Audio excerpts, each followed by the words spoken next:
Hey everyone, Vegetarian Zombie here, and in today's lesson you're going to learn about two important aspects of the C# language, overloading and overriding. You'll use both of these concepts quite frequently in your code.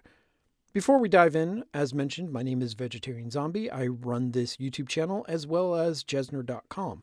If you enjoy these videos and you want to see more, feel free to subscribe to this YouTube channel. Our first item on the menu is method overloading.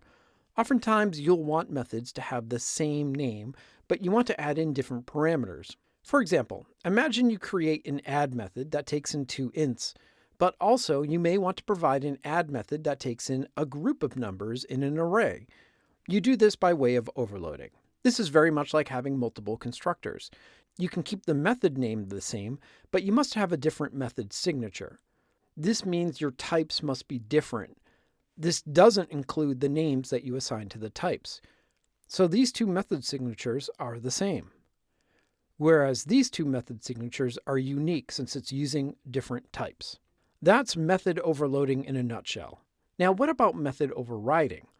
Overriding works with inheritance. When you are inheriting a method from a parent class, you are getting an implementation, but you may not want that implementation. You may want to provide your own. Parent classes are general, but subclasses are meant to be specific. Take, for instance, you have a vehicle class. You may subclass this to a bicycle class, and further subclass this to an e-bike class. The bicycle may use the default drive implementation, but the e-bike may want a specialized drive method. This is called overriding. To do this in your parent class, you need to designate a method as being able to be overridden. You do this with the virtual keyword in the method signature. In the subclass, when you add the method, make sure to add the override keyword to it. A few things to note. First, you can't change the access modifier, so if you're overriding a public method, you can't make it a private method instead. Next, your return types must match as well. Now, there are going to be times when you don't want to completely override the parent class's method. To call the parent class's method, you use the base keyword. You can think of the base as a reference to the parent class. You simply call the method on it. Let's see overloading and overriding in action. Okay, here we have Visual Studio Code open. Head on over to our string utilities class.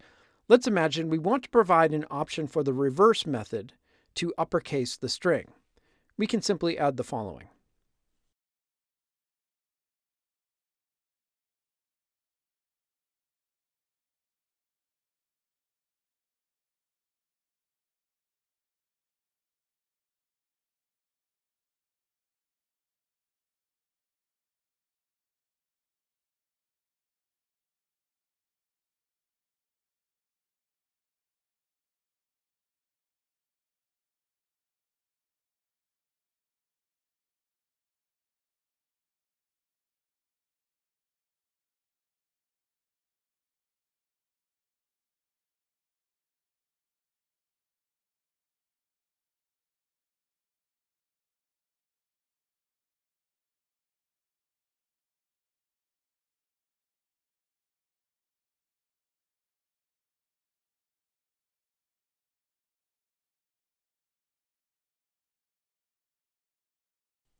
Now head over to the fighter class and adjust the battle cry method.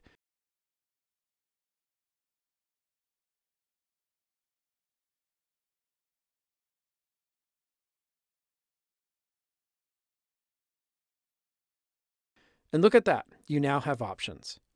Okay, now for overriding. A good example is in the dinosaur class. Open the dinosaur class. First, the roar method is not cutting it for the T-Rex. Let's override it.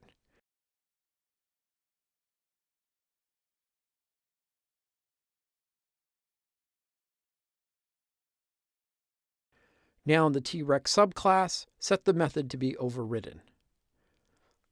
We still want to use the original implementation, so let's get the original roar.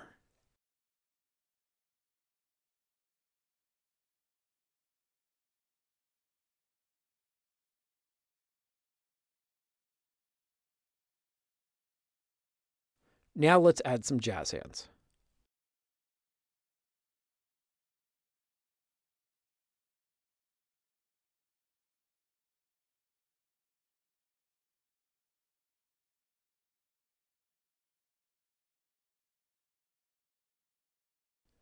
Now update my objects to make Rexy roar.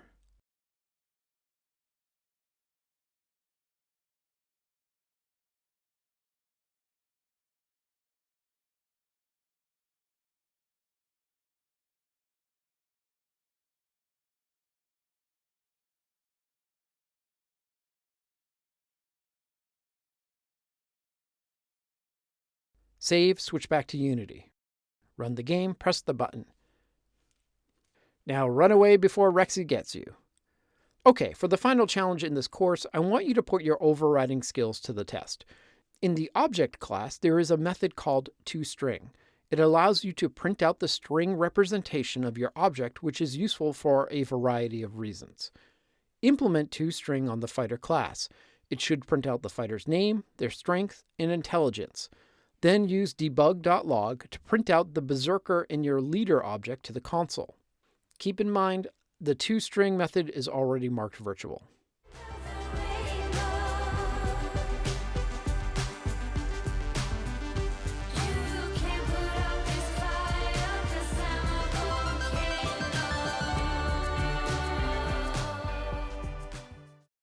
Okay, how'd that go? Let's get busy. Open up your fighter class.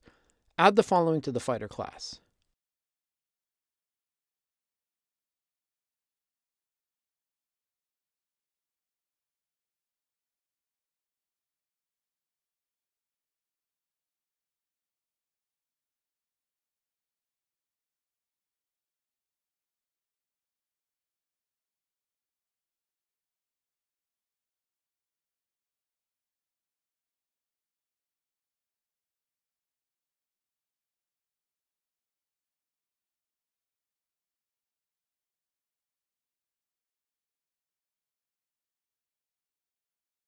And that's it.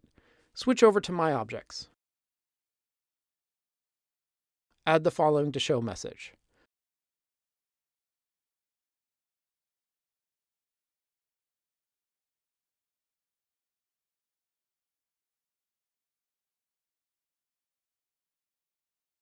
Save, switch to Unity. Play the game, press the button. Look in the console. Notice there are your two fighters. A couple of things. First, you didn't need to call ToString. Whenever you print out your object, C# will look for that method. Also notice that the Barbarian class and the Tactician class didn't have the method on it, yet it still worked. Let's take a look at the Barbarian class. When the C# runtime looked for the ToString method, it didn't find it, so it went up the inheritance tree. It next looked on the fighter class, and when it found it, then it used it. The same goes with the Tactician class. That's the fun of working with objects.